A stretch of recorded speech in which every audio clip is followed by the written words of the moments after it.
안녕하세요. 음산한 비밀들이 오신 것을 환영합니다. 오늘은 사무실에서 야근하며 끔찍한 경험을 한 사람의 이야기를 탐험해 보겠습니다. 어두운 밤, 그림자가 구석구석 스쳐 지나가는 곳에서 여러분은 기다리고 있는 신비로운 것들과 마주할 용기가 있나요? 과거의 비밀이 숨겨진 이 회사에서 떠도는 영혼에 대한 이야기를 들을 준비를 하세요. 오늘의 이야기는 한 사람이 공장에서 야근하기로 결심한 사건을 중심으로 전개됩니다. 자동으로 열리는 문소리부터 신비로운 남자를 목격하는 일까지 모든 것이 끔찍해지면서 그들은 이 공장의 덤 넘어 숨겨진 비밀을 발견하게 됩니다. 그날 밤 무슨 일이 있었던 걸까요? 왜 금이 연원들이 아직도 이곳을 떠돌고 있을까요? 지금 써내려 하는 이야기는 실제 내가 겪었다 실화이다. 거구도 없고 꾸면도 없는 실제 이야기다. 나는 아직도 그때 일을 생각하면 간담이 서늘하다. 당시 나는 서울에서 직장 생활을 2년을 하다가 지체 서울 생활로 인해서 내 고향이 충북으로 내려가 다시 새로 일자리를 구하는 중이었다. 어느 날 부지 사이트에 올라온 모집 공고를 보고 지원하게 되었다. 다행히도 서류를 합격해 면접을 보고 최종 합격하여 2013년 8월 8일 충북에 있는 K공장 회사에 입사하게 되었다. 내가 일할 직종은 HCM 재고관리 파트였다. K공장은 충북에서 조금 이름 있는 큰 회사였기 때문에 나는 뿌듯했고 난생 처음 해보는 일이지만 자신감을 가지고 시작하려고 했다. 입사 첫날 사무실에 가고 있는데 가는 길에 보니 냉동 창고 11개가 뻥 뚫려있는 공장 복도를 지나야만 했다. 사무실은 어두컴컴한 구석진 곳에 있었고 냉동 창고 근처였기 때문에 한여름에도 사무실 실내 온도가 15도를 유지하고 있었다. 사무실에 들어서니 앞으로 나랑 같이 일할 팀장님이 앉아 계셨다. 조금 이상했던 건 사무실에 있는 일원이 팀장님과 나 단둘이었다. 팀장님은 올해 45살이셨고 회사에서는 거목하지만 일은 확실하게 잘하는 사람으로 소문이 자자했다.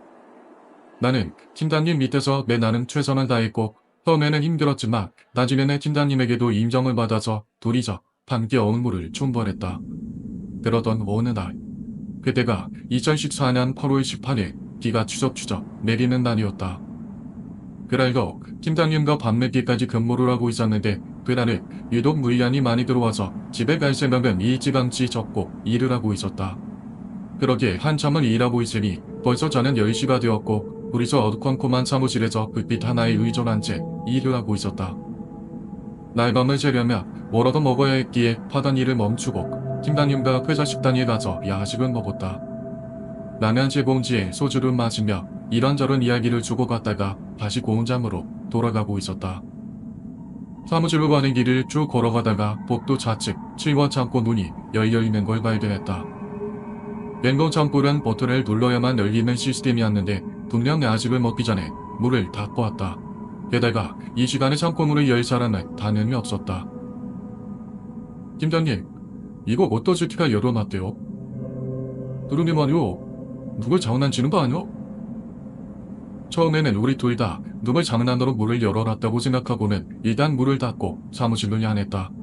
그런데 한참을 사무실에서 업무를 보고 있는데 사무실 바로 앞에 있는 3번 창고 문이 스르르 열리는 소리나 들렸다. 순간 너무 화나서 다짜고짜 어떤 새끼가 장난을 치냐며 밖으로 뛰쳐나갔다. 하지만 바로 나갔음에도 창고 근처에는 아무도 없었고 내부도 샅샅이 뒤졌지만 사람 흔적은 전혀 발견할 수 없었다. 거의 30분 정도를 창고만 뒤지다가 나왔는데 그때 시간이 저녁 11시 38분이었다. 뭔가 위험할 수도 있다는 생각이 들어서 경비실에 연락을 했고 CCTV로 조사도 해달라고 말했다. 경비실에서 경비원과 함께 CCTV를 봤지만 문을 연 사람은 없었고 정말 말 그대로 저절로 창고 문이 열리고 있었다. 경비 아저씨는 가끔 기계 오작돌이 있어서 열릴 때가 있다며 자기가 잘 지켜볼 테니 걱정 말고 사무실로 가라고 했고 우리 둘 다 아이즘하고는 사무실로 돌아왔다. 시간은 흘러 자정을 훌쩍 넘은 시간이 됐는데 둘 다 피곤해서 잠깐 잠을 자려고 사무실 옆 단위 침대에 몸을 이었다. 그런데 다시 한번 3번 창고에 문이 열리는 소리가 들렸고 순간 둘 다 겁이 질려서는 근처에 있는 몽둥이를 짚고 3번 창고로 달려갔다. 역시나 창고 근처에는 아무도 없었는데 그때 갑자기 복도에서 사람이 뛰어가는 소리가 울려 퍼졌다. 공장이든 사무실이든 우리 배번은 아무도 없었기 때문에 순간 잘못 들은 거라고 생각했지만 분명 뒤에는 똑똑이 뛰어가는 소리가 들렸다. 발소리를 쫓아가니 아까 야식을 먹고 돌아오는 길에 봤던 7번 창고 앞에서 멈췄고 그 사이 7번 창고는 문이 활짝 열려 있었다. 그리고 우리 둘은 동시에 보고 말았다. 170cm 정도 되어 보이는 마른 지향의 남자가 창고 안에 서서는 우리를 노려보고 있었다. 초점 없이 우리를 보던 사내는 점점 우리 쪽으로 걸어왔고 그 모습을 보면서 팀장님은 그 자리에 털썩 주저앉았다. 그리고 그 남자는 말했다. 여기 의 집이야. 민우도 축기 주름은 나다. 그 모습을 보며 팀장님과 나는 차례대로 그 자리에서 기절했다. 다음날 창고 앞에서 깨어난 우리는 바로 회사집에 가서 간만에 있었던 일을 말했고 이상한 이야기를 듣게 된다.